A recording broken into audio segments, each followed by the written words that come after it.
A warm welcome to your Barbados Today Evening News Update for Monday, June 21. Despite a frightening spike in violent crime, Attorney General Dale Marshall is reminding Barbadians that there are no overnight solutions to the problem. He also contends that even with numerous initiatives across the criminal justice and social welfare systems, the Royal Barbados Police Force needs the active cooperation of citizens to help stem the scourge. He was addressing the start of an executive police training workshop at the Hilton Barbados, at which he promised to provide the force with every single resource that it needs. There are cynics among us, and given the recent spikes in violent incidents, some will question whether we are making progress. I will admit that we're not exactly where we want to be, but I am confident that as long as we work assiduously, our efforts will achieve the desired outcome. Every Barbadian wanted to see crime reduced overnight, but there are no overnight solutions for a problem that has been plaguing us for over a decade. Marshall also raised concern that too many vulnerable young people were falling prey to criminal activity, while at the same time, more and more people have been reluctant to provide information to officers. You get called after the fact, but we feel that our society needs to play a greater role in saving those vulnerable families from that particular peril. And therefore, we've embarked as a government on a number of initiatives, especially important at this time of COVID, to make sure that those vulnerable families don't fall through the cracks. So there are social and community issues beyond the purview of the justice system. We know that if we save our societies, we'll make your job easier. A good man, father, brother, and friend.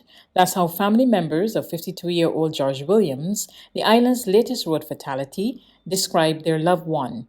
Williams, who lived at Woolburn, St. Lucie, died on Sunday around 1 p.m. after he suffered serious injuries in an accident on Saturday night along KNR Husbands Highway near Speightstown. He was a passenger in the car whose driver lost control and struck a utility pole. His son, Rashawn Williams, said he had a close relationship with his dad. I always tried to do the best advice for me, regardless of what his life was, whether he was doing good or bad. He was always put me and especially my little brother first. Very sincere, genuine, funny. He's very smart, very, very brilliant man. The manager of Bottles Farm in St. George, Wayne Ward, has had enough of illegal dumping at Jordan's Plantation, and he wants serious action taken to prevent the problem. At Jordan's Plantation, which is located in a remote area also in St. George, illegal dumpers have left large piles of household items, including an old stainless steel fridge, beds, and other items. He tells Barbados Today authorities need to ramp up education campaigns to encourage the public to stop dumping. As you can see, by the areas that I've shown you, the dumping is increasing, is on the increase. We are concerned not only is it unsightly, but it certainly impacts on the environment as well as people's health. You know, people dump things, you get mosquitoes, it's an area then for rats to come and live.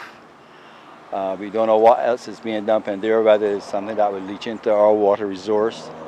And we are appealing to people that they see anybody doing it, that they take a number or inform authorities or us, so we can nip it in the bud. There's regional and international news after this short break.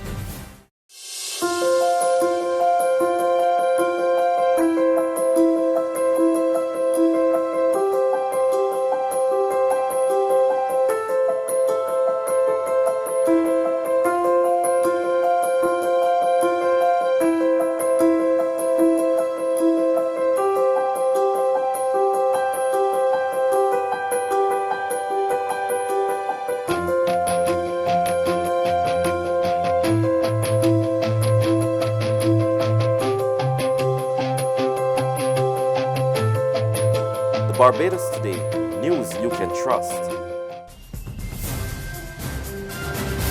To regional news, preliminary findings of a study conducted by the University of the West Indies St. Augustine campus shows that living under lockdown has increased the rates of anxiety and depression among students. More in this report from TDT News. Preliminary findings of a study being conducted by the University of the West Indies has shown that living under lockdown measures has increased the rates of anxiety and depression among many of its students. The study, which targets just over 200 students, looks at their lives before and during COVID-19. And UWI lecturer Dr. Henry Bailey believes it is the first such study in the Caribbean. The first findings of the study were revealed last week, and the final report is due later this year. As seen in the preliminary findings, Dr. Bailey said the quality of life of students has surely diminished. For many of these students, living under a lockdown carries with it a decrease in health status. So many people reported higher rates of anxiety, of depression. Many people reported higher levels of pain. But he added that there was a small group of 15% which actually noted an increase in their quality of life. And this was about 15% of the sample actually reported reduced levels of anxiety, depression, and actually reported improved health outcomes as a result or under the lockdown period. Further, a few Western powers hit Belarus with a wave of new sanctions on Monday in a coordinated response to the forced landing of a Ryan airplane last month to arrest a journalist on board. The European Union, in coordination with the United States, UK and Canada, is slapping new sanctions on the regime of Belarusian President Alexander Lukashenko. EU foreign ministers endorsed on Monday a fresh draft of sanctions against 78 individuals and 8 entities, giving also the green light to the adoption of sectoral sanctions hitting specific parts of its potash, oil and banking sectors.